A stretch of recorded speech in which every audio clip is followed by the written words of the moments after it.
বিহারের ভোটে একতরফা ঝড়। নীতিশ মোদী ফ্যাক্টর কি এমন কাজ করলো যে অন্য কোনো রাজনৈতিক শক্তি সামনে দাঁড়াতেই পারলো না?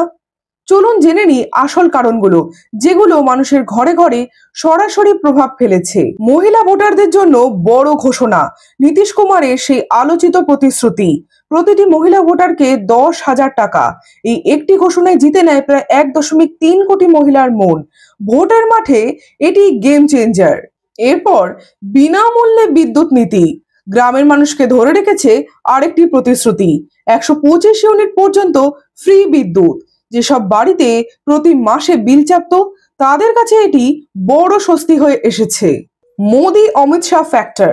প্রচারের ময়দানে প্রধানমন্ত্রী নরেন্দ্র মোদী এবং স্বরাষ্ট্রমন্ত্রী অমিত শাহ টানা সভা সমাবেশ এনডিএ কে আলাদা গতি দিয়েছে।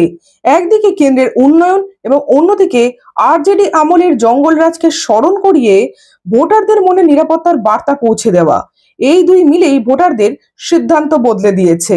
সব মিলিয়ে বিহার দেখিয়ে দিল স্পষ্ট প্রতিশ্রুতি, শক্তিশালী প্রচার এবং লক্ষ্যভিত্তিক কল্যাণ নীতি থাকলে ভোটারদের মন জয় করা মোটেও অসম্ভব নয়।